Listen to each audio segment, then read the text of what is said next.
syndicated weekly radio program Economic Update and co-founder of democracyatwork.info. Chris Hedges is a Pulitzer Prize-winning journalist and author, also columnist for Truthdig and host of On Contact. I'll preside, as I said, as kind of interlocutor and introducer. Each speaker is going to speak for about 10 to 15 minutes, followed by a moderated discussion of about half an hour. And then we'll have a question and answer period. And we will run until as close as we can to 7 o'clock, at which point we will all rush like mad to the opening plenary. All right? Thank you so much. First up, Chris Hedges. Welcome.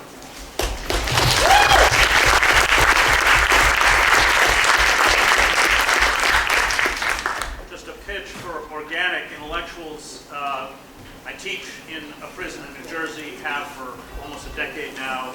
I help my students, 28 of them, write a play that will be performed next spring at the theater in Trenton. It's called Caged, and it's up on Kickstarter. We got to raise $30,000. So even if you can't send any money, make sure you pass it out. We've got about $25,000 to go. Thanks. Antonio Gramsci wrote his prison notebooks at a time not dissimilar to our own. The political parties led by the liberal class, because they had detached themselves from the working class, were weak or irrelevant. The radical left had been neutered and had failed to articulate a coherent alternative vision to capitalism. There was, he said, a crisis of authority.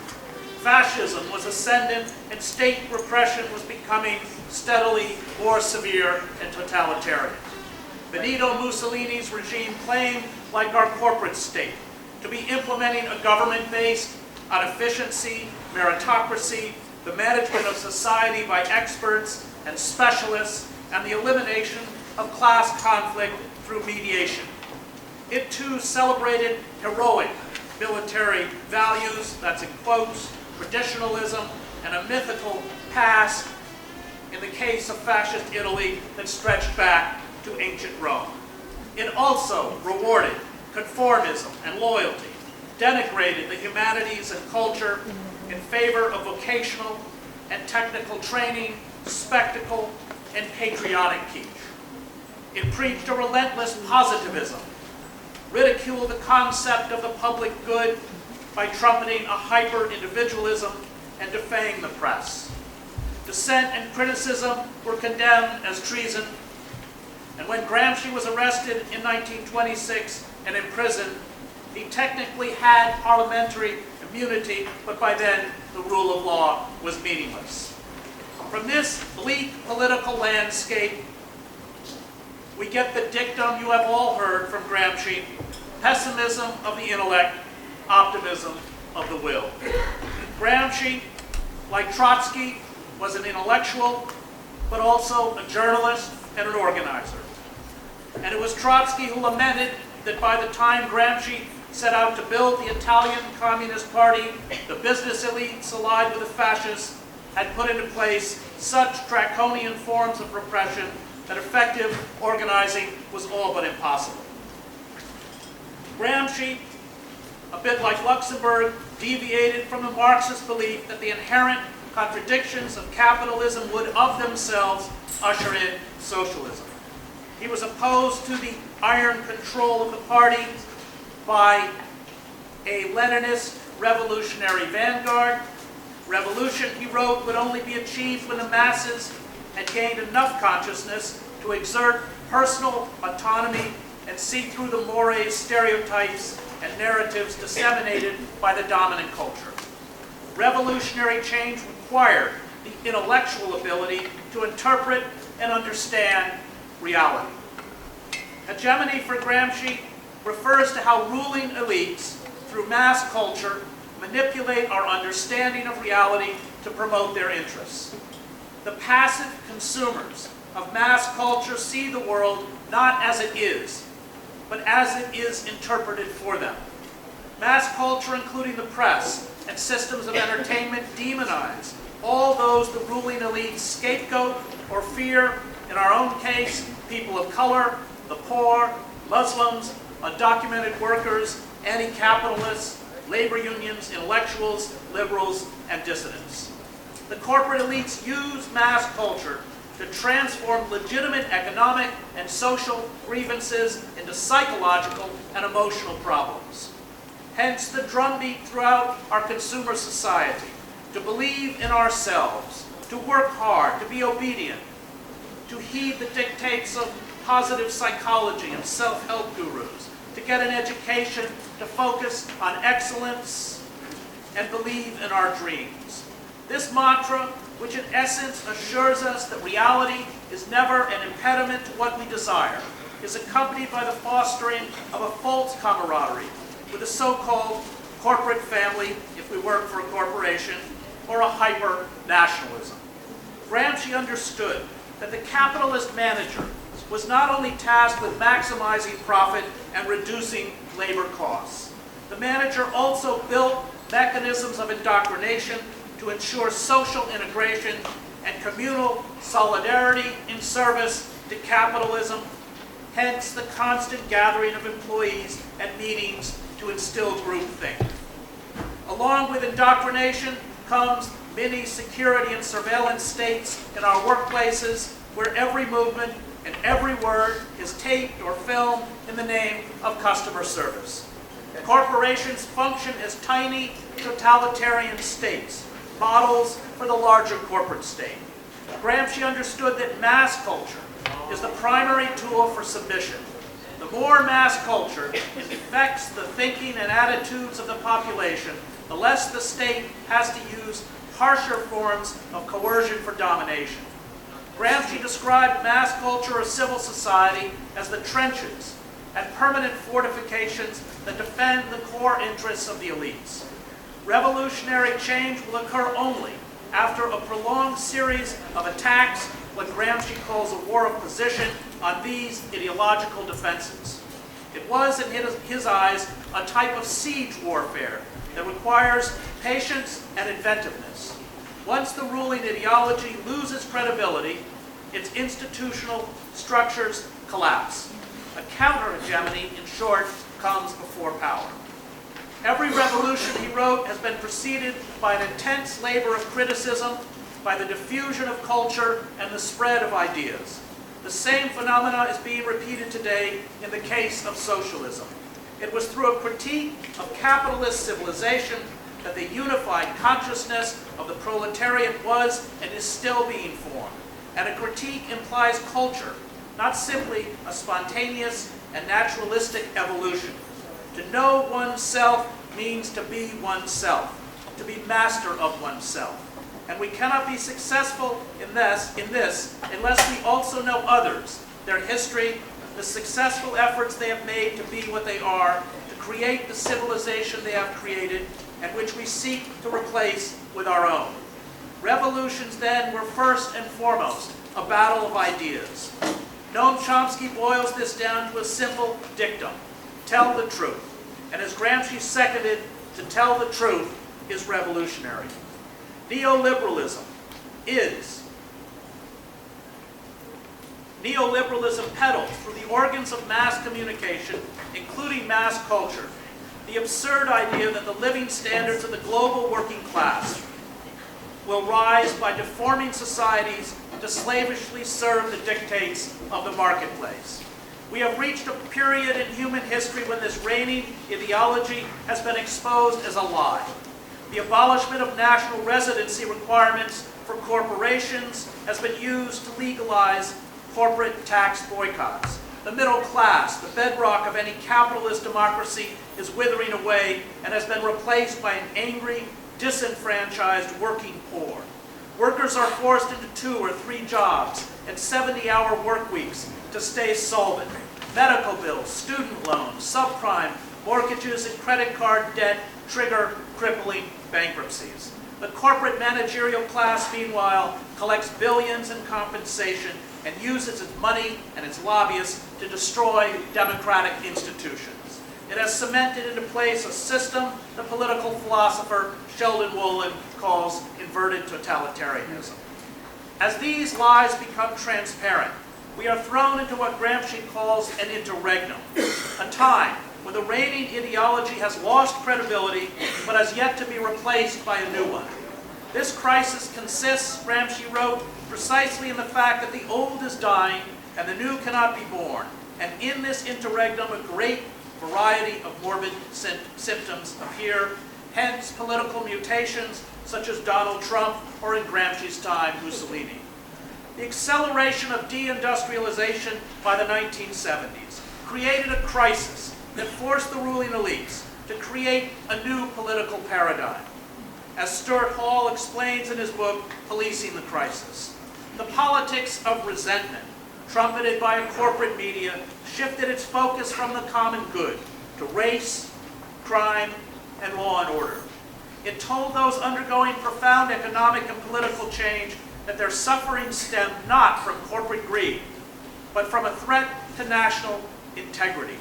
The old consensus that buttressed the programs of the New Deal and the welfare state was attacked as enabling criminal black youth, welfare queens, and social parasites. The parasites were to blame.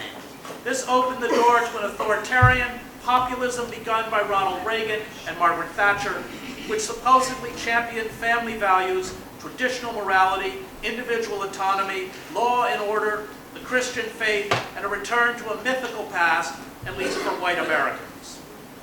Mass culture is a potent and dangerous counter-revolutionary force. It creates a herd mentality. It banishes independent and autonomous thought.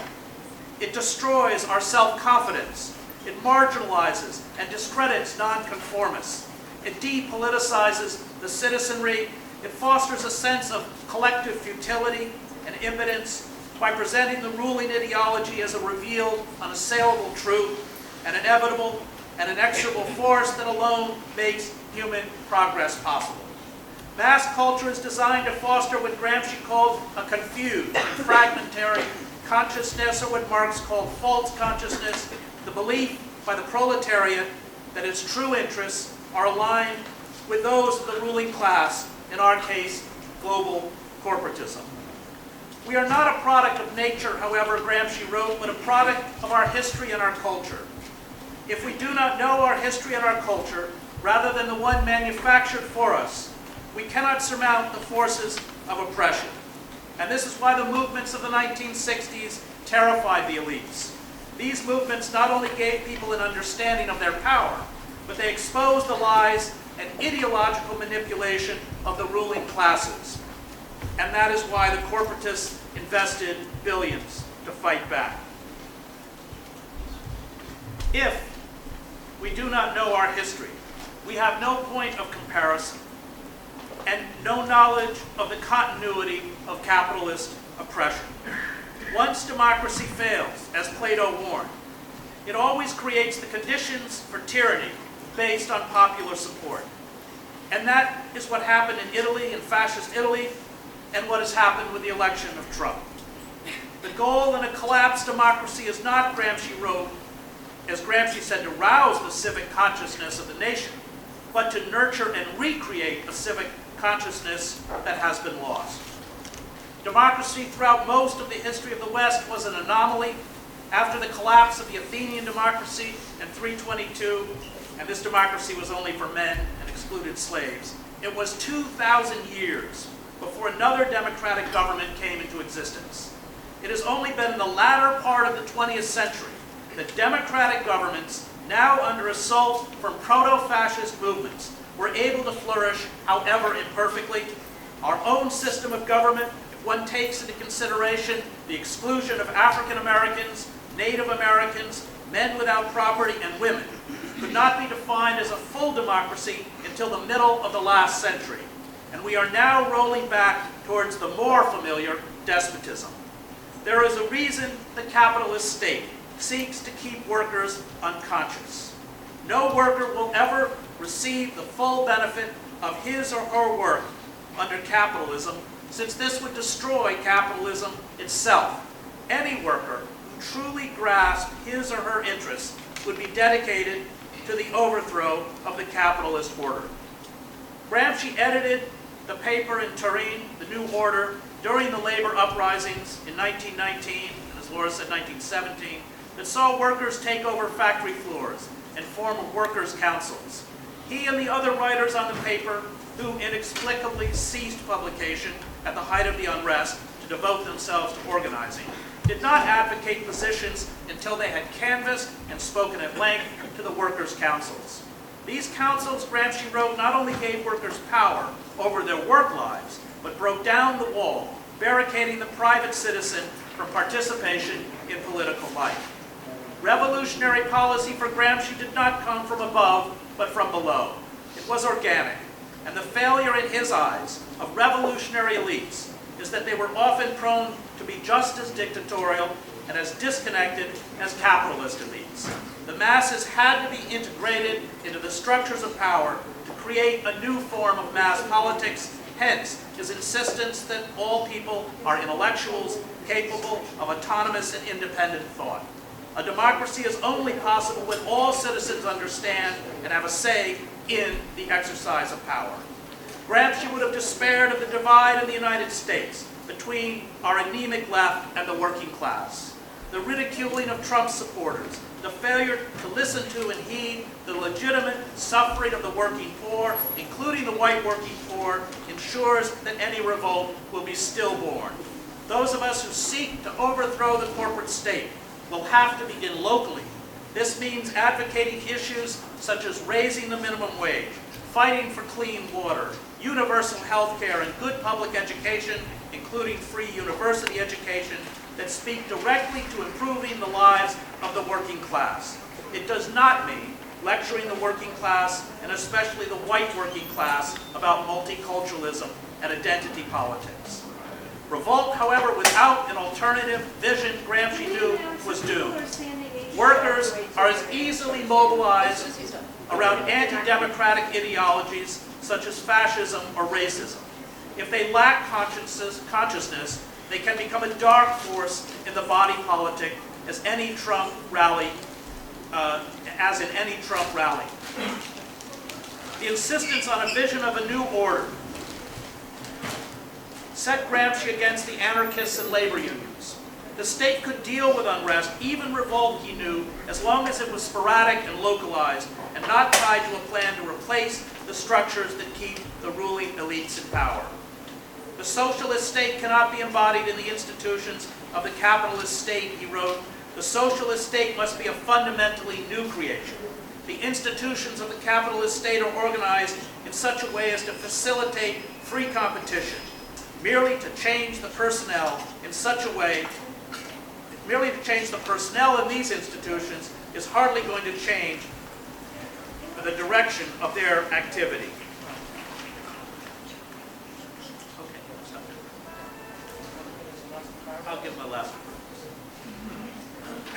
Gramsci's understanding of how ruling elites manufacture consent separated Gramsci from Marx.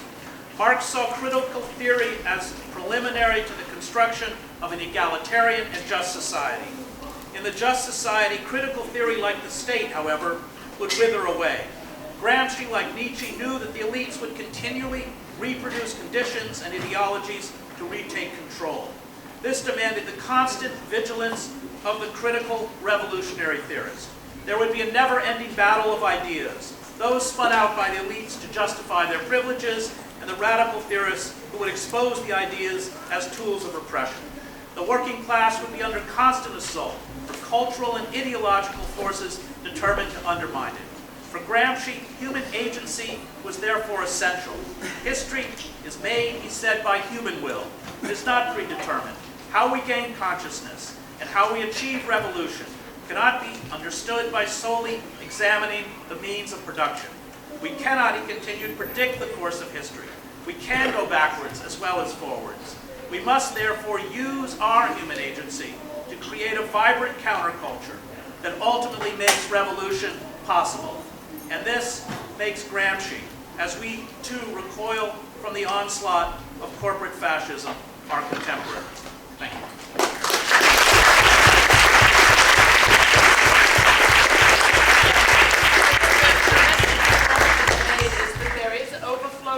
It's L282. The number is up there, L282. We were talking about Connected, it's not working. It's not, so we don't.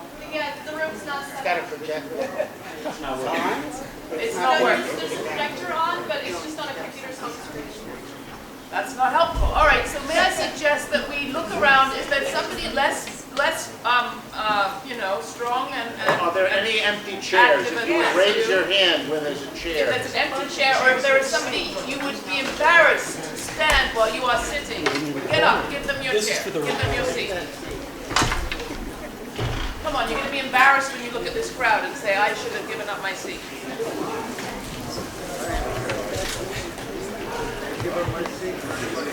What about this right here? What about that seat Do our right best there? to get Al to maybe to constantly. Check me, Lee.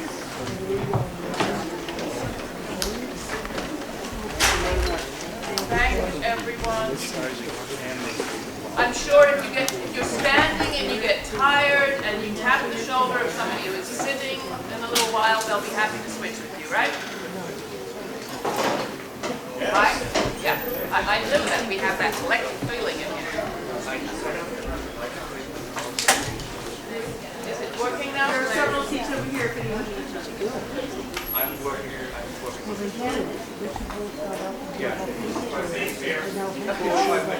It should be, we're told that within 4 to 5 minutes, the overflow room will be functioning. Why would you believe it? I want to suggest you get comfortable. Let's keep going. Otherwise, we're going to be out of time. Yep. I think Kate was going to go next. Is that right? No, you want Rick to go next? Yeah. Okay, Rick, Wolff.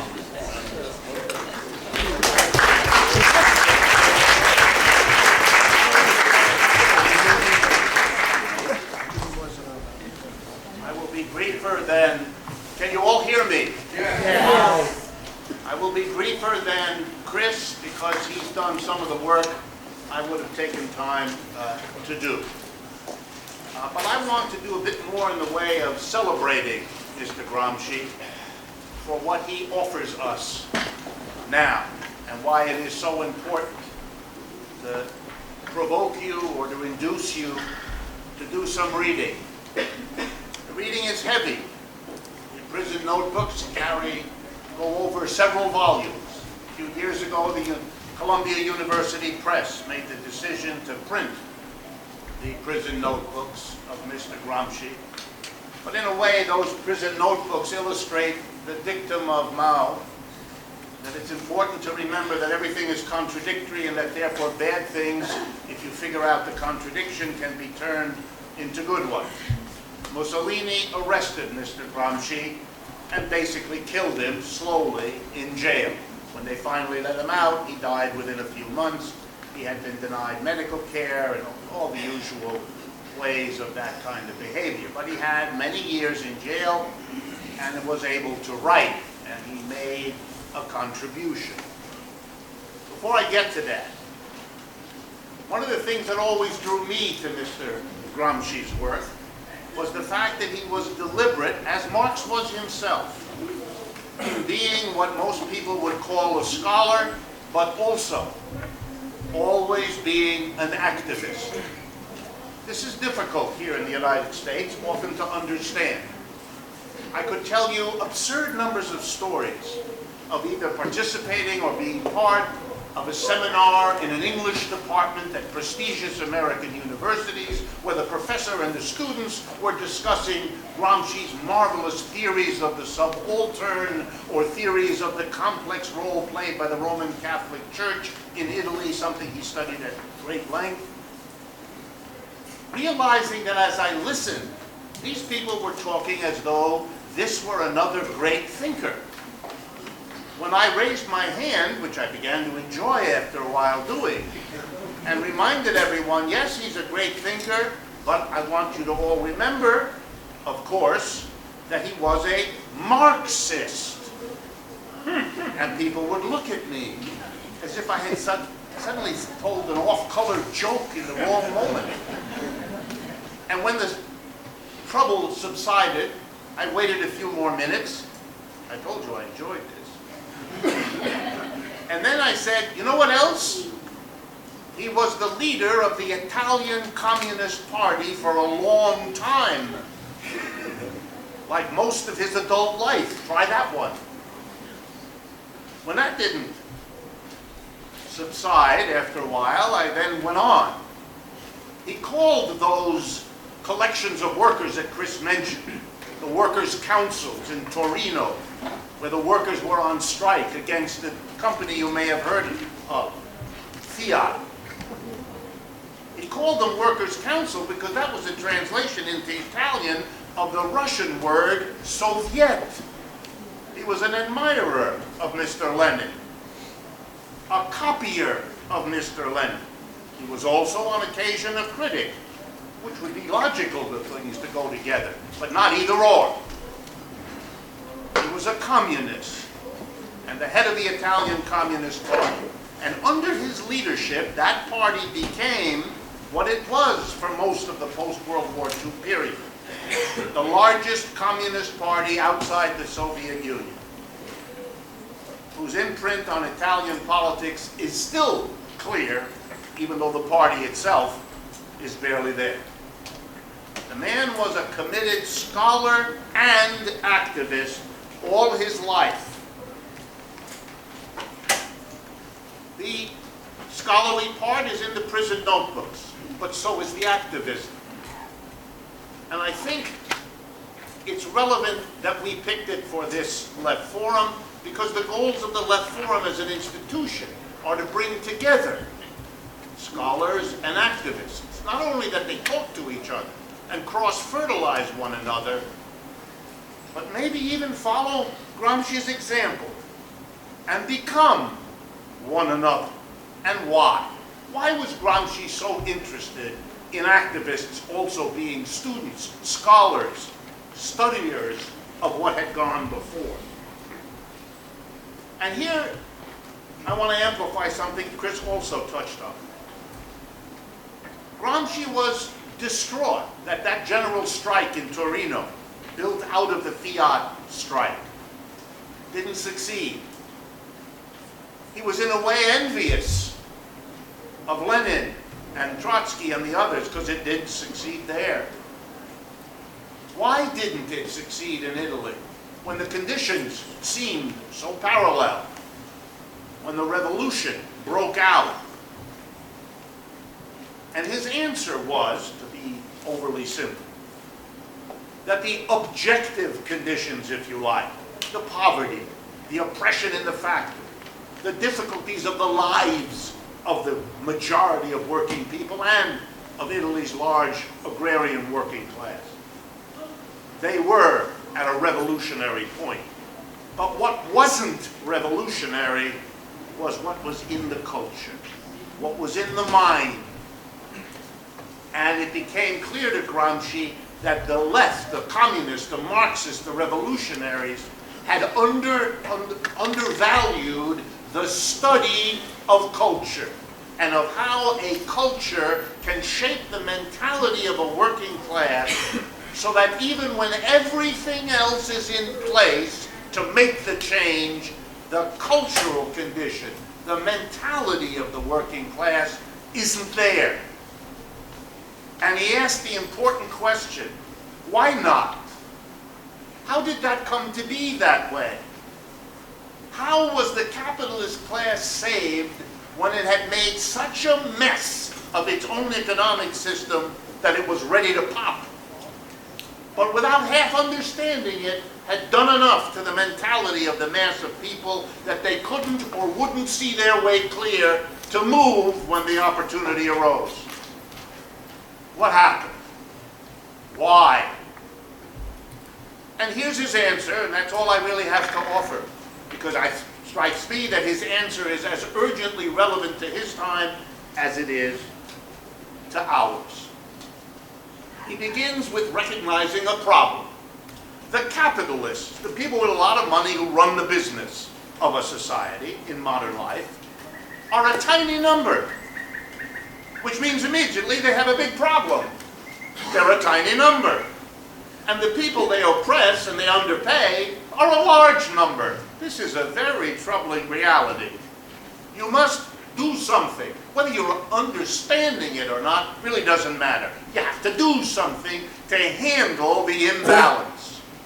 Slave masters figured that out relative to slaves.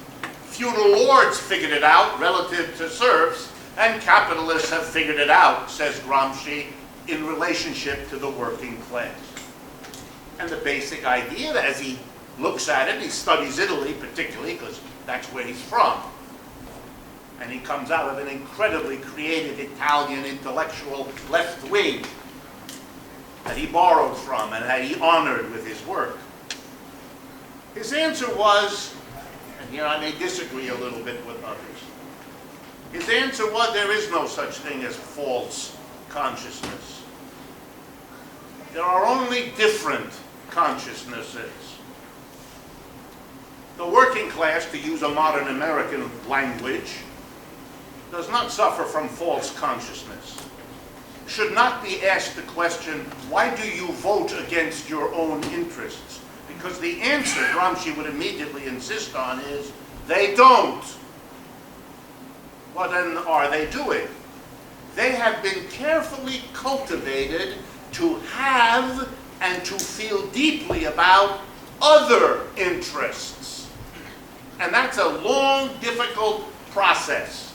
How do you get the working class to be not interested so much in what happens at the workplace, not interested so much what happens in the voting booth, but terribly interested in foreign military adventures, terribly interested in rituals of patriotism and nationalism. That takes a lot of work. That takes a lot of time to cultivate.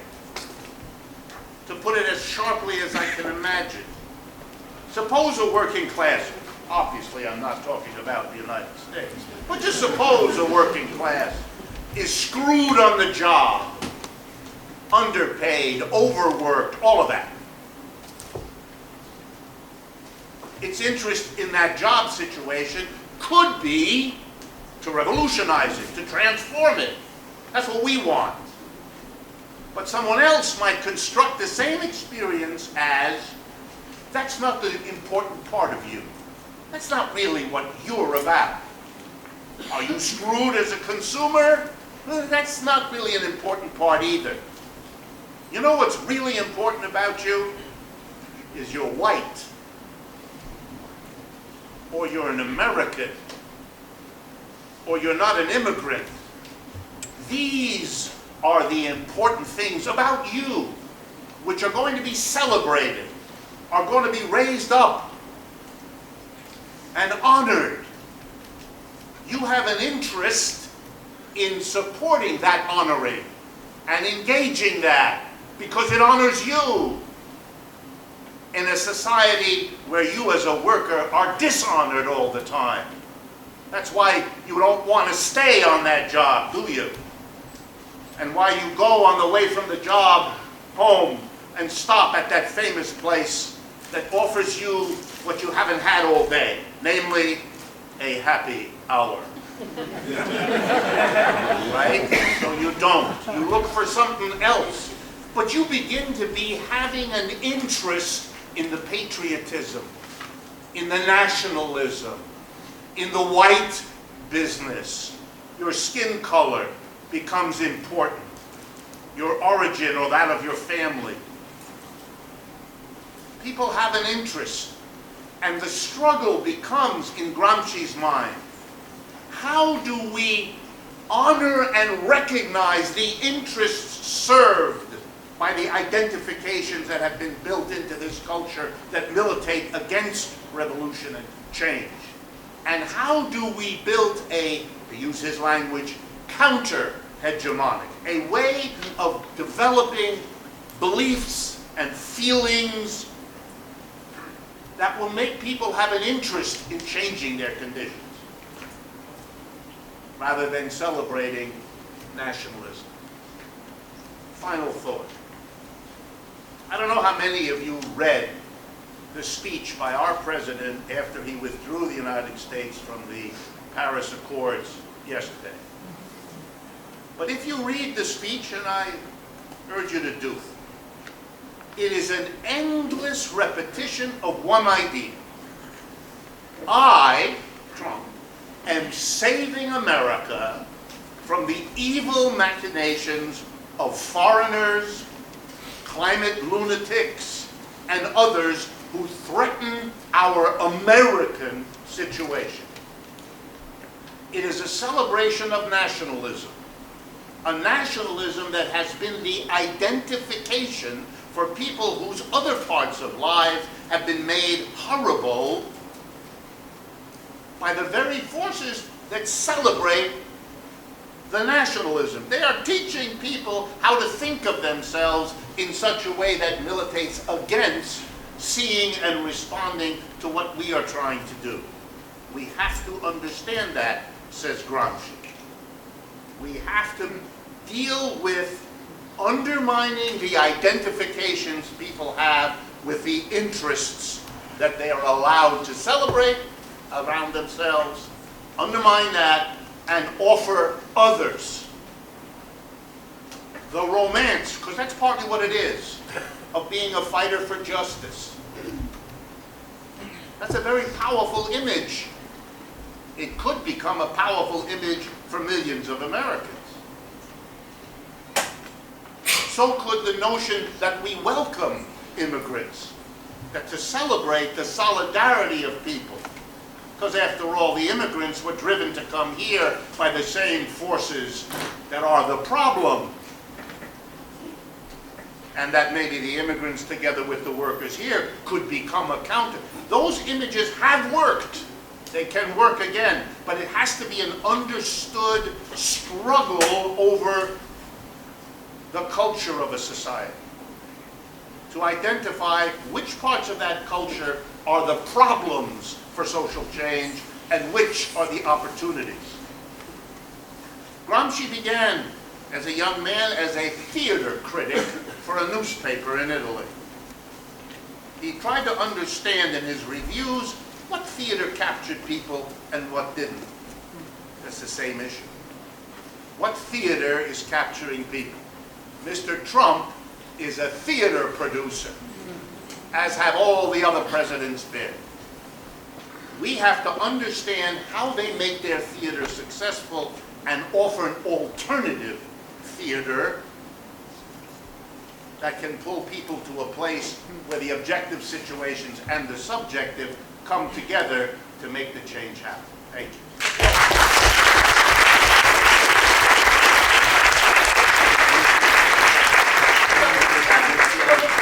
Is apparently functioning for people that want to be in the overflow room rather than standing on the edges or uncomfortable. If anybody wants to move out there, do it now, and please close the door after you. Thank you. Thank you. Okay, actually, I think my remarks are going to follow quite nicely from Rick's, although I didn't know what he was going to say until I came here. In his best-selling Capital in the 21st Century, Thomas Piketty, the explicitly non-Marxist... Louder, please. Okay, can you hear me now? Yeah. Okay. Okay. So it doesn't work. It doesn't. It's okay. You can hear me now. In his best-selling Capital in the 21st Century, Thomas Piketty, the explicitly non-Marxist French economist, observes that, quote, the history of inequality is shaped by the way economic, social, and political actors view what is just and what is not, as well as by the relative power of those actors and the collective choices that result, unquote. In the now celebrated Prison Notebooks, Gramsci wrote during his long years of incarceration by Mussolini's fascist regime, he reflects at length on the nature and causes of inequality. These reflections, I suggest, offer us a particularly fruitful way of approaching the question of how economic, social, and political actors come to their understanding of what is just and what is not. For Gramsci, co-founder of the Italian Communist Party and a thinker who was very much part of the Marxist tradition, the concept of class is central to any understanding of inequality. The concept of class we find in the notebooks, however, has little in common with the all too common caricatures of Marxist notions of class that limit class to economic inequality. Rather, this is an understanding of class that recognizes the many different forms of structural inequality can take. The major classes in the notebooks may be rooted in, as Gramsci writes, quote, an essential function in the world of economic production, unquote.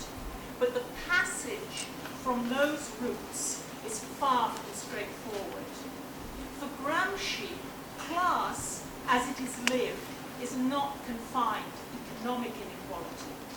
The value of the approach we find in the notebooks is that it opens up the notion of class to embrace the whole spectrum of ways in which structural inequalities reproduced over generations manifest themselves in the lives of women and men. And this is an approach that recognizes that inequalities of gender, of race and ethnicity, of sexual orientation, and so on, are not separate from class, but how class is lived. The notebooks map how, in certain times and places, lived inequality and oppression coalesce into self-aware classes that become the bases of historical blocks with the power to bring about radical social transformation.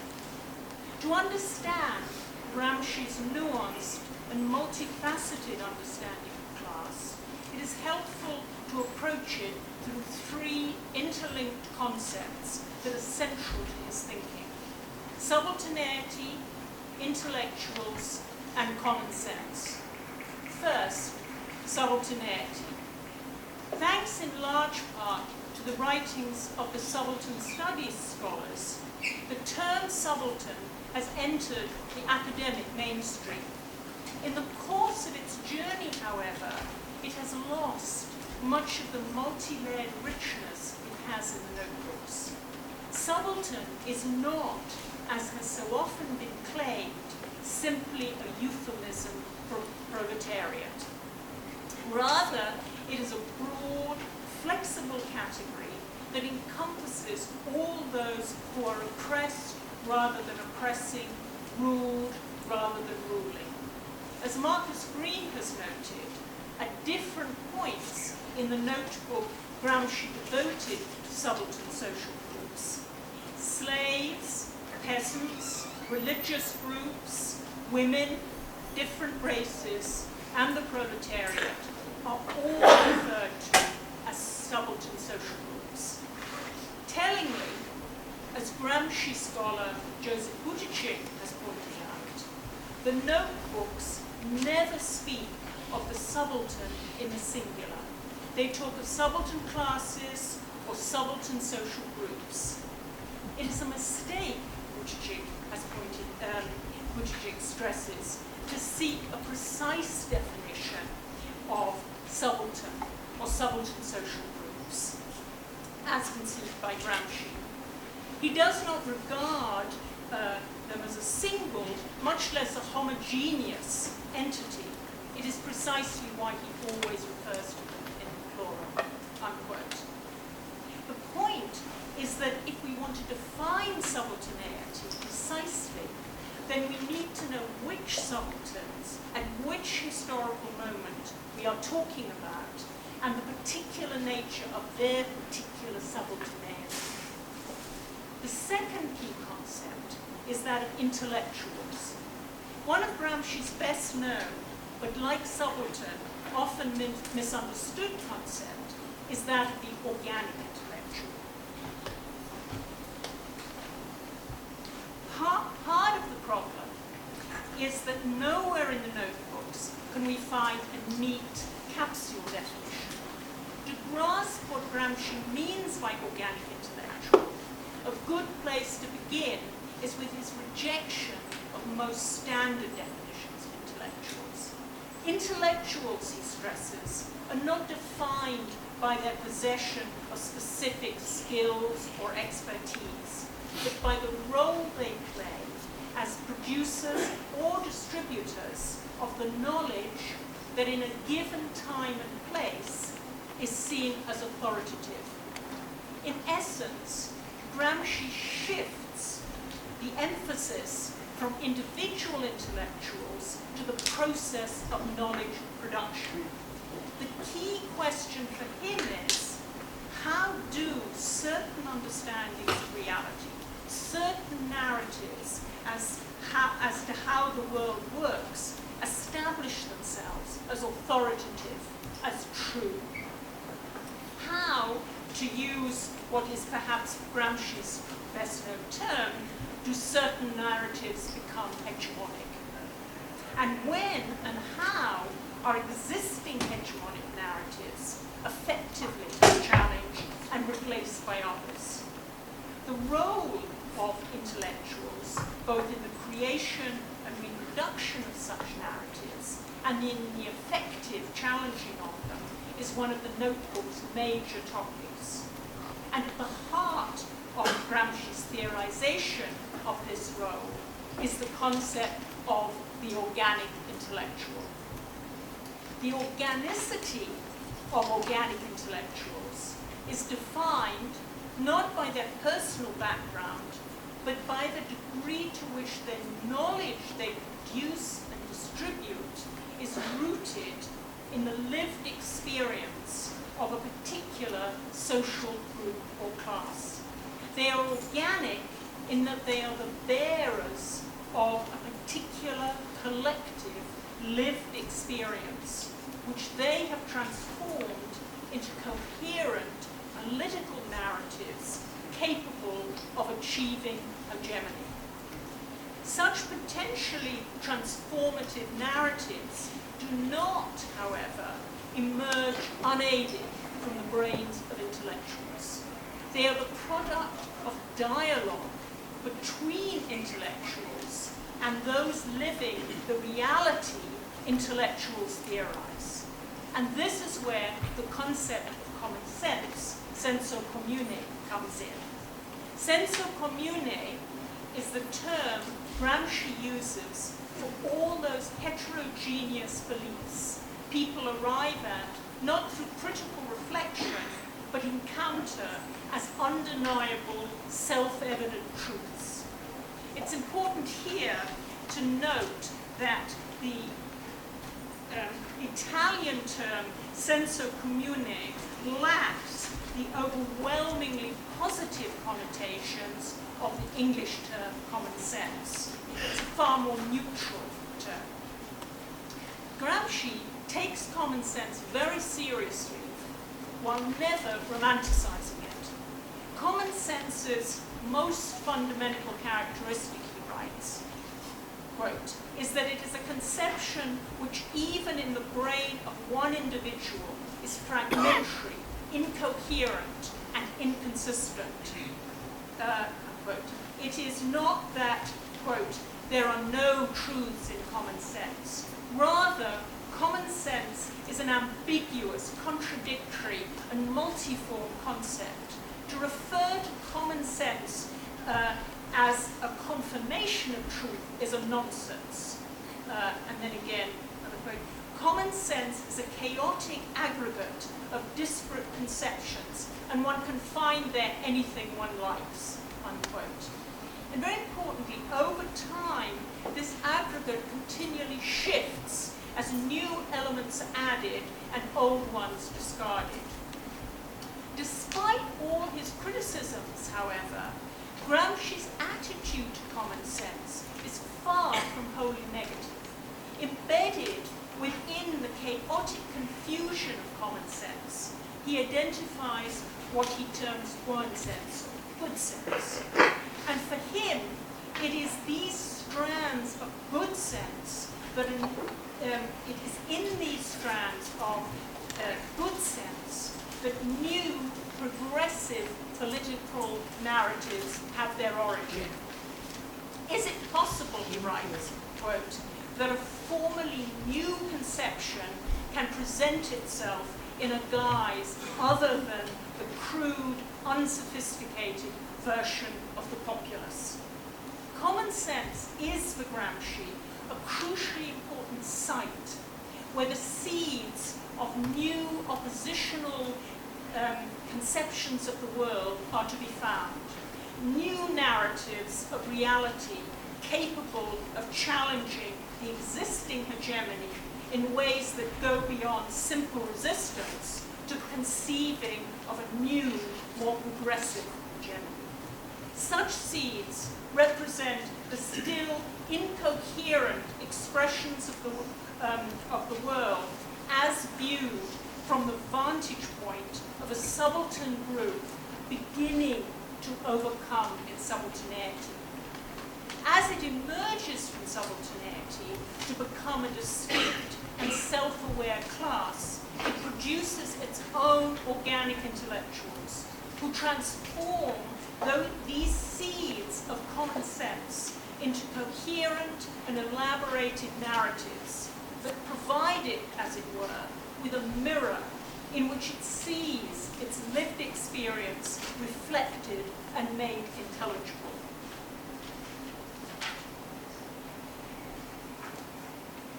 The elaborated accounts of reality produced by a class's intellectuals must then also be translated into a new, accessible, and emotionally appealing common sense.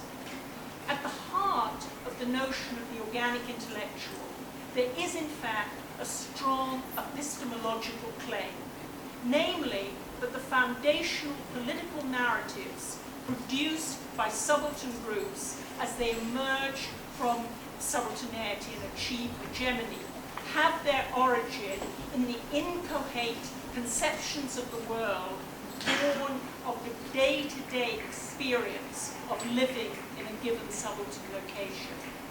Organic intellectuals elaborate this implicit philosophy into a coherent, explicit philosophy, but they do not originate it. As intellectuals, their organicity consists in, quote, having worked out and made coherent the principles and problems, unquote, that have arisen, quote, out of the practical activity, unquote, of the group that has produced these particular intellectuals. In other words, the reason why progressive intellectuals need to pay serious attention to common sense is not only because effective political narratives need to establish themselves as common sense, although that too is important, but because it is only when the philosophy of intellectuals has genuinely emerged from subaltern experience that it is possible for subalterns and their intellectuals to come together as a cultural and social unity. Only then can they become a historical bloc with the power to bring about social transformation. Gramsci's notion of common sense, I would argue, provides a useful guide for contemporary progressives. We may live in a transformed media world, but the insistence that we take everything seriously that seems simple common sense to large numbers of people is as relevant today as when the notebooks were written. Only a political narrative that explains inequality and oppression in a way that connects with subalterns emotionally as well as intellectually can hope to mobilize the kind of movement that might actually bring about significant change. Effective narratives need to describe the reality subalterns confront in an immediate and visceral way, and to offer a positive alternative in which they can believe. Occupy Wall Street, with its resonant slogan, "We are the 99%, provides an interesting example of just such a narrative. To the extent that Occupy was a movement, however embryonic, that challenged the prevailing capitalist hegemony, it can be seen as a recognition of profound structural inequality.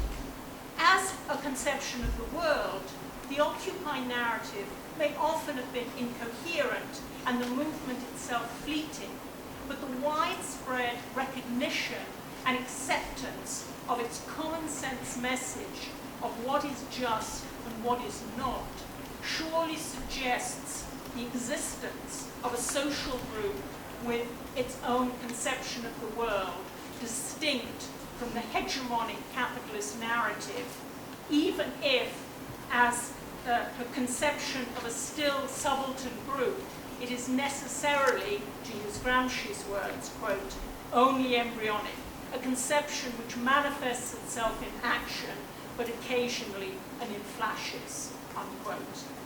Taken together, Gramsci's concepts of subalternity, intellectuals, and common sense can help us trace the genesis of both the narratives that rationalize and those that challenge capitalist forms of inequality. We can see the three concepts as providing a map of the realities of class. In broad terms, this map charts the relationship between the condition of subalternity and the knowledge born from living that subalternity. First, as incoherent and contradictory common sense, but then elaborated and rendered coherent by the organic intellectuals who emerge out of that specific subaltern experience and then retranslated into a new common sense. Such knowledge, always organically linked to the structural realities of class, is a central element in the reproduction or transformation of any regime of power. Despite being written in the mid-20th century, Gramsci's complicated and anything but economistic account of class can, I would argue, provide a helpful guide, although never a simple template, for those trying to imagine the possibilities for radical change in our grossly unequal 21st century world.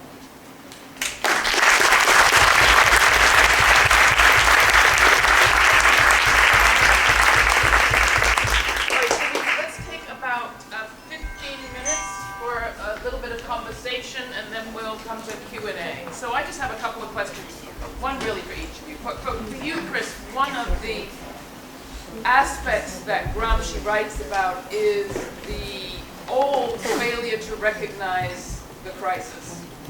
Those entrenched powers who are old are still entrenched and not allowing the new to be born.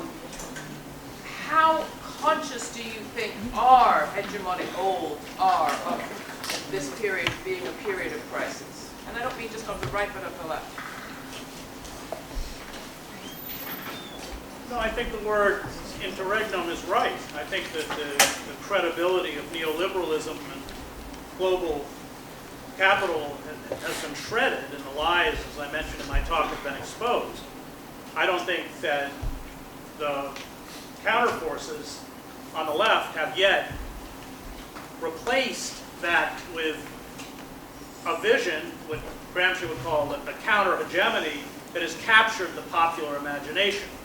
And until that is done, the ruling elites can deal with sporadic and localized Standing Rock, fracking sites, Black Lives Matter. But once these movements coalesce around a particular vision, and once that vision is something that is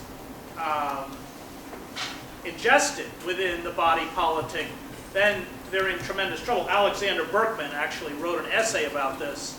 He talked about a period of revolutionary ferment as being invisible, like water boiling on a kettle. When the when the credibility of the old regime dies, and then when you don't actually see those undercurrents, which I think we're undergoing. That, as Gramsci well understood, doesn't mean that we won't be able to blunt the forces of fascism. It may be that fascism will, and of course the mass media has created fertile ground. Trump, of course, is the symptom, not the disease. He is a creation of the mass media, quite literally, in terms of the 12 years he spent on The Apprentice, where he became this fictional financial titan, and then because of the primacy of profit over news, he was given lavish coverage, 23 times the coverage on CNN than Bernie Sanders. They spent more time on Trump's empty podium waiting for him to come out and speak. And CNN last year had its highest profits ever, and this year is set to increase even those profits. And so there is a deep collusion in this kind of burlesque, this political theater that's been created that is symptomatic of a fascist, proto-fascist, authoritarian society. So however much, you read the New York Times magazine piece on Zucker, he consciously models CNN off of ESPN. He says this, it's like a sports contest. And so you have Van Jones on one side, and they go out and find some Yahoo who lives in some town in Pennsylvania, literally, to defend Trump. But it's quite frightening. And so we're talking about systems. But do you think part of the rise of Trump has to do with liberals and Democrats' failure to recognize a crisis that was happening? It has to do less recognize a crisis. You can watch Hillary Clinton every day, the utter obtuseness of a Democratic Party leader to recognize why she lost, which was because the Democratic Party betrayed working men and women, had nothing to do with Comey or Russia. I mean, not that those aren't elements, but that's not why she lost. And I think that it's worse than that. It's the bankruptcy of the liberal class, beginning in particular with the Clintons, when they continued to speak in that feel-your-pain language of liberalism while selling out working men and women on behalf of corporate interests. And Clinton did as much damage as anyone, starting with NAFTA, deregulation of the FCC, destruction of welfare, 70% of the original recipients were children, Glass-Steagall, the explosion of our prison population, that all came out of Clinton. And that game's up. It doesn't work anymore. And so we are in a very tenuous and frightening position. Trump really represents the naked kleptocracy. The kleptocracy was there, but it had the patina or the facade, the democratic facade. And so it's kind of the late Roman Empire where we're getting Commodus and Nero and Caligula who just steal out in the open. And they steal out that this is what Trump has instilled, not just for his family. Of course, his family will become even richer than it is. But look at Betsy DuBois or Mnuchin or any of these figures. It's just about theft. And they can do it in the open because we're so weak. So to you, Rick, I'm curious about this. How hegemonic is our hegemony? I mean, because every week on your radio program you cover, among other things, alternative models of organizing, things that are happening not unlike the fiat worker takeover from time to time. When it comes to this experimentation or praxis that Gramsci talked about, where would you say we are on the dial? Well, to answer and also to pick up on Chris, for me, watching the spectacle entails both the parties. This is a lovely arrangement in this country.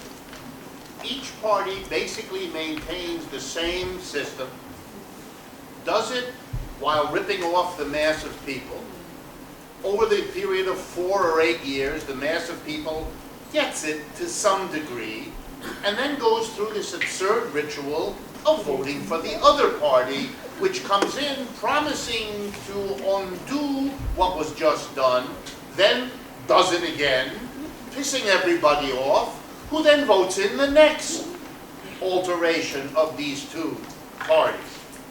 The hegemony lies in making that the nature of politics, making the debate be between these two who have the same agenda with some slight variations, which are important.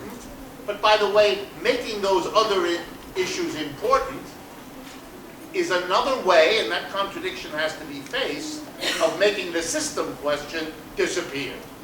So we're going to get all excited about whether some people are burning a flag, or whether what is going on in Syria is more describable this way or that way, whether the fights to pick more urgent issues are about abortion or about immigration. However you play these issues, one of the side effects is to make the underlying system, which both parties reinforce, off the agenda, out of the consciousness. That's our job. We have to put that back on the front burner, and then we have to do what neither of those parties can do, which is to offer something that can attract people, that can actually begin to be thought of as a new direction. And we have that now in the United States. It's embryonic, it's weak. I find most exciting, which some of you I'm sure have figured up by now, this notion that the cooperative, whether it be in a credit union on the most moderate scale, or in a community that has its own little currency so that they can share a little bit, or whether it's in the worker co-op movement, or in any of these are the beginnings, if they be recognized for what they are, of an alternative vision of how to organize an economic system so that it might be part of something politically and culturally liberating, and therefore a focus, something people could begin to develop an interest in, with all the cultural and political. That has to be offered. And if we do that and do it well, we'll win, because the Democrats have nothing. All the Democrats are going to do is say, in the next few years, we're not like that. We're not as bad as that. And that was the campaign this last time. She said she's not as bad as him, and he said he's not as bad as her. And they appealed to the people, and people chose. So let me bring Kate into this, and maybe you could just give your microphone to Kate. One of the reasons I'm so taken by those women and workers of Turin in I think it was 17 or 18, one of those strikes, was because there they were in wartime. Suddenly the majority of those who were participating in the strike, 64% I think in 1917, even though they were only 25% of the working class population. But women were suddenly in a new role. They were also still having to feed their families, so they were the ones feeling first and foremost the food shortages, and so they were literally going from the bread lines, which were very long, to the factory floor. And then I love the way that they merge. You're going to give us bread, but that isn't all we want. My question to you is, what would Gramsci perhaps say, or maybe better, what would you say, about how we deal with this moment where the subaltern groups that you describe are still in this country most often pitted against each other, or as Chris said, used to kind of bludgeon one another without what you describe so beautifully as appreciation for the upward movement of consciousness, which is a whole different thing from pointing fingers and attacking people for what they don't know. Right. Well, I think one of the things that is really important in Gramsci is the particular way he thinks about culture. And for him, and this is what, I mean, class is lived through these various kinds of culture. And for him, these cultures are something that are dynamic, and they are something that are brought into being. And one of the tasks of a progressive political movement is precisely this kind of cultural struggle. Yeah, hold that thought. Don't forget where you were. We've apparently been threatened with being closed down by the fire marshals because there's too many people standing. It is working in the overflow room. Please, if you're standing and you want to hear the end of Kate's sentence, we will hold. She will remember what she was about to say, and we won't all get closed down. Sorry, everybody. Sorry. Appreciate it. Thank you, everyone.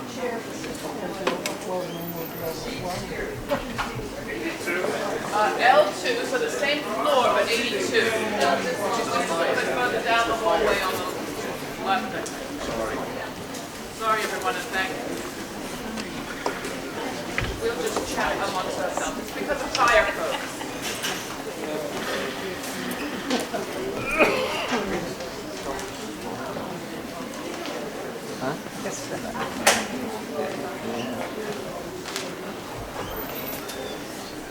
how responsive left forum people are to the urgencies of the common good. Good? Just don't stand. I'm going to make that ruling. All right, Kate, do you remember where you were? I think so. For Gramsci Louder. oh, sorry. Gramsci says at one point that one of the most important fronts in the struggle is the cultural, that we need this cultural front.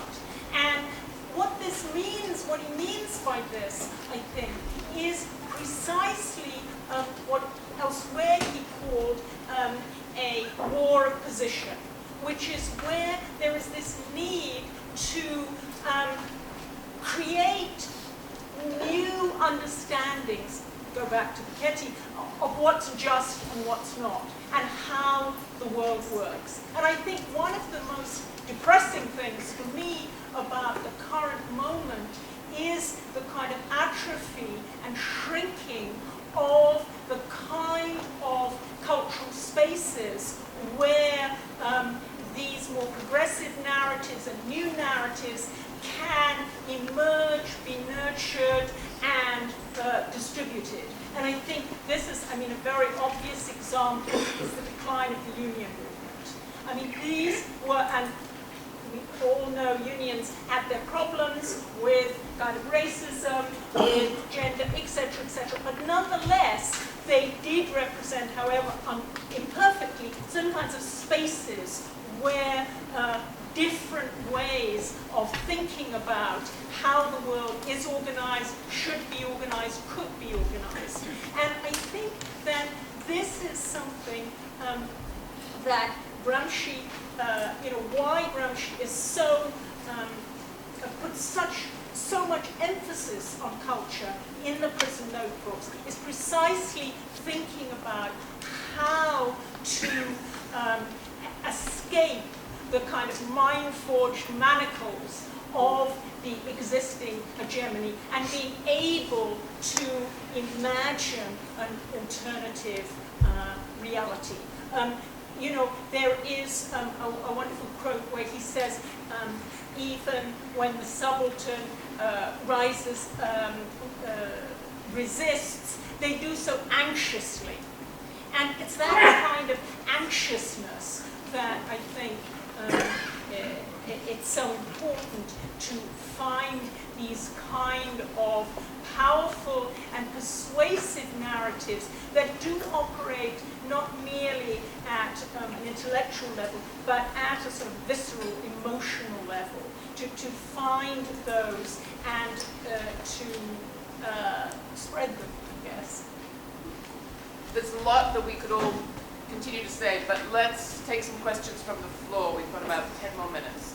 Okay, I'll exercise aggressive affirmative action, as usual. Here, first, but I'll identify some people. 1, 2, 3 for the first group. 1, let's get you a mic. Hi, I spent the last 2 weeks in the West Bank with the Interfaith Peace Delegation, and what I saw rising from the Palestinian leaders that we met wasn't organic, intellectual. And I'm not sure if I have a question, but it's like to see the force in action, and if they can remain nonviolent, there's a possibility for a movement of an entire culture of people towards owning what they have, that they've owned for years and years. So I don't know if people want to comment on what they see in the Palestinian action. Are we looking in all the right places for the good news? I'll take all 3 questions and then come back to the order. Okay, so my question is for all of you. So I heard... Could you stand up? I think people will more easily hear it. So you guys mentioned a lot, you talked a lot about narrative, about cultural hegemony, about cultural fronts. And one term that I didn't hear come up that I'm interested in hearing you all kind of assimilate this into what you're talking about is the concept of reification. So I'm thinking of Marx and specifically the material conditions, so not cultural conditions that render social reproduction, right? So I'm thinking about workers who are quite conscious of the fact that they're being exploited, right? But who don't do anything because of their material conditions, not ideology. So that entails the great risks of organizing, etc. So how do you assimilate that more materialist reading of Gramsci and Marx within your conceptions of social reproduction? Great question. Thank you. Who is the person over here?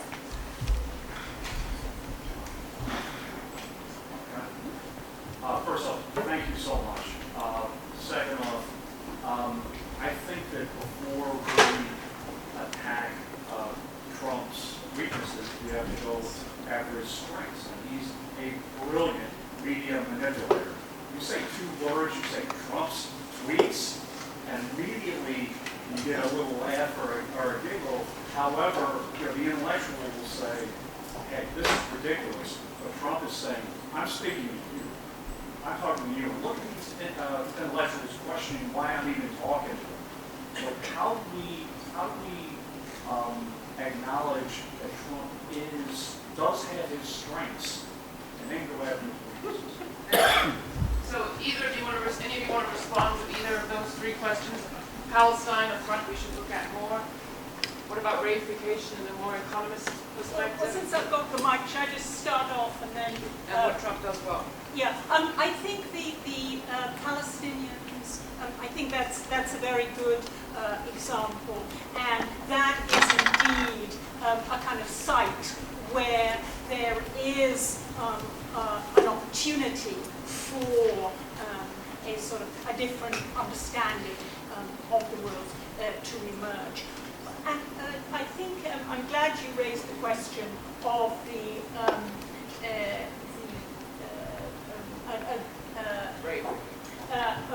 question of material realities, because this, I think, is very, very important. In a way, for Gramsci is very much a Marxist, and he takes it as read that sort of, as Marx and Engels said, the how people make their living, how people the sort of material conditions of people's lives shapes but not determines how they see the world, but only in a mediated way, in quite a complicated way. And I think that this is something that, if you read the prison notebooks, you see is always sort of threaded into his analysis of how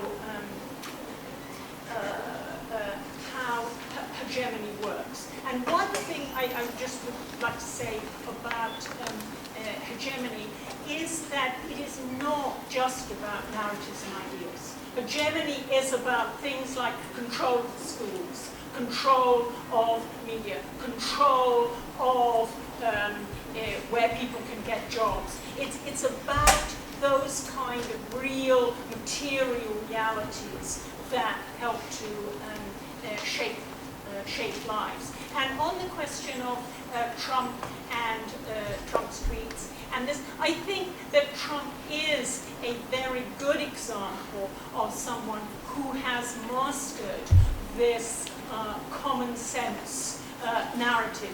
Now, and I think one of the problems that those on the left face is that it's much easier to go with the prevailing hegemony. And basically this is what Trump is doing. And so it's much harder if you're going against that grain and really trying to fight it. But I think it is absolutely crucial that there is a progressive consensus. And someone who comes to mind, I think, who is good at doing this is Michael Moore. The only thing I would add, and I'm intentionally a little bit provocative here, is I don't think Gramsci will allow the premise of your question. Culture is part of the material life. Just as the concrete experiences on the job shape how you think shapes your concrete experiences on the job and what they mean to you. Literally, what the experience is shaped by your thinking. That's what used to be called, before it got devalued, a dialectically materialist perspective, that you understood that the harsh realities of job and survival literally shape your thinking, but the other way as well. It's a dialectic back and forth, so that culture is given the same importance in shaping what happens in our society as are those, what used to be called the material realities of earning your living.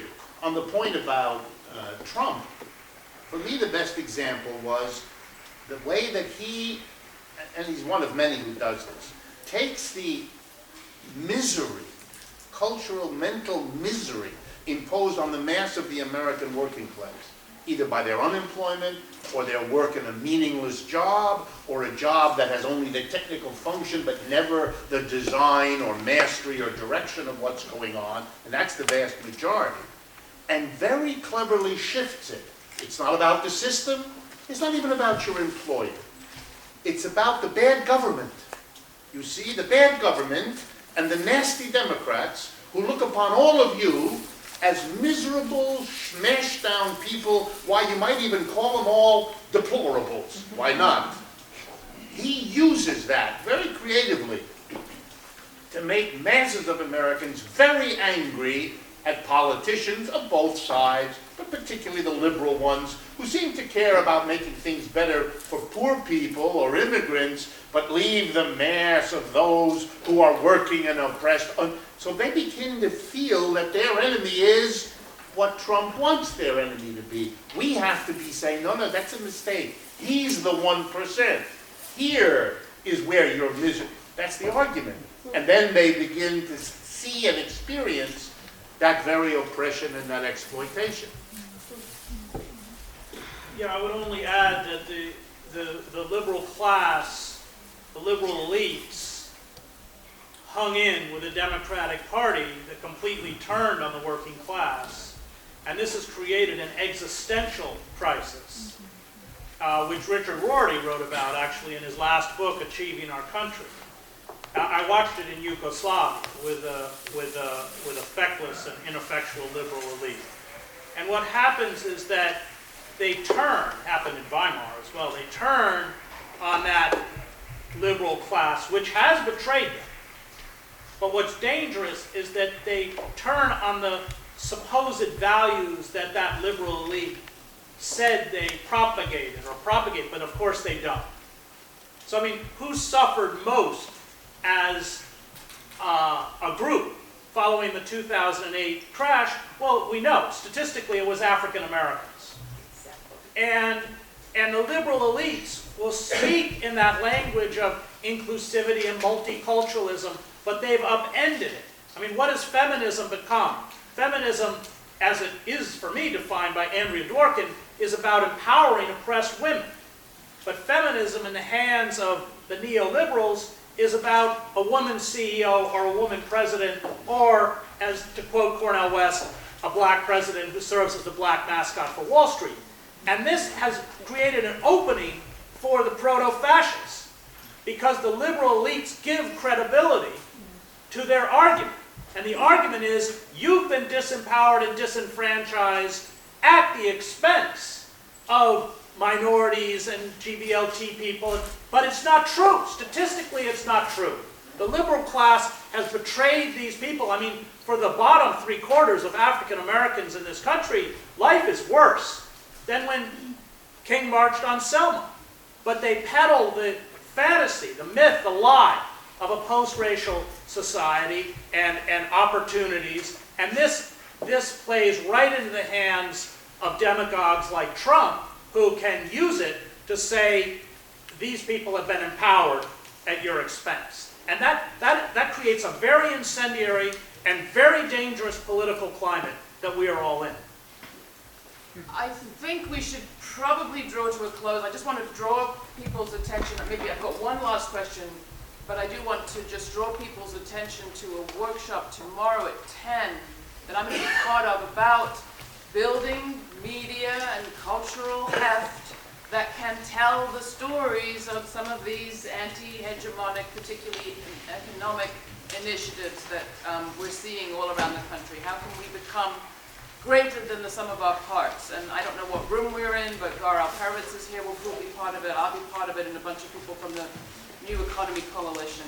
Before we close, we must, I think, address war just for a moment, because one of the points of the Gramsci story that's so important is the point at which liberal parties in Italy supported the invasion of Libya and supported the war. Talk, if you can, about war in this context and the role that war and militarism plays in all of this, because I think in all of the factors that we consider about our reality, somehow our ongoing series of wars doesn't come in for as much attention as it needs. Well, that's a very important point. And Gramsci, like Rosa Luxemburg, understood that the socialist parties, by signing on for the war efforts, whether that was in Germany or whether that was in Italy, was disastrous. It essentially channeled the passions of the proletariat and the working class into the war effort. There's a quote by Gramsci where he says, he deals with exactly that point.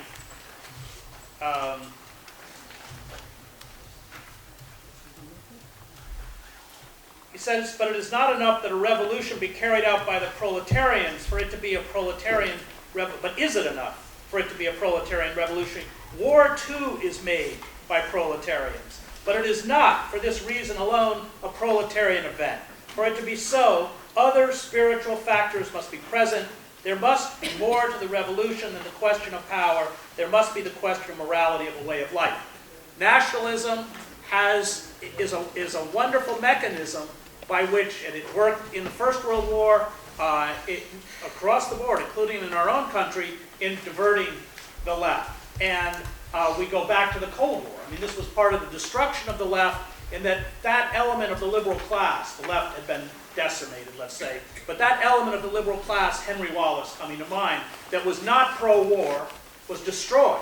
And the last vestige of that, a traditional liberal who opposed imperialism and the military evisceration of our country, was George McGovern.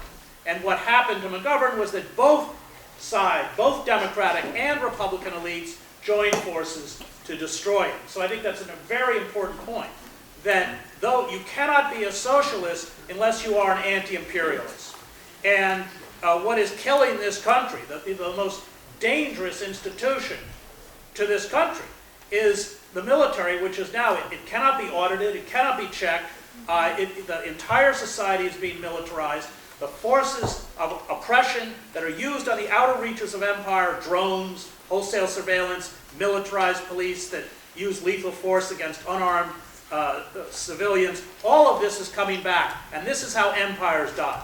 They are hollowed out from the inside by their resources drained and squandered with 16 years of war in Afghanistan, and then the harsher, the brutal forms of control on the outer reaches of empire migrate back into the heart of empire, which is precisely the historical process that we are undergoing.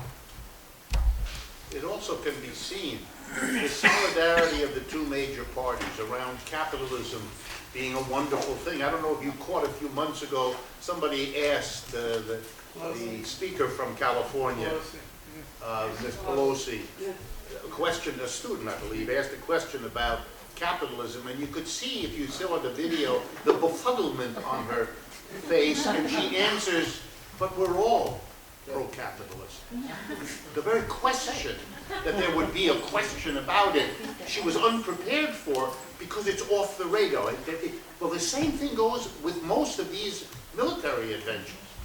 If I'm not mistaken, when Trump did that out of nowhere attack in Syria, a whole lot of Democrats said, well, that's the first good thing he did.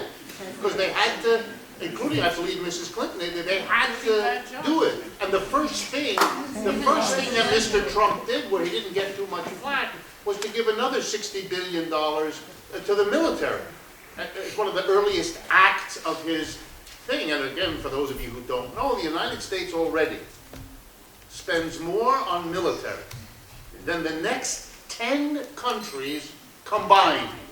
It's really important to understand that China and Russia don't come close to spending the kind of money that we have, etc., even though they don't represent the kinds of threats that they ever did. So this is, again, off the radar, can't be discussed.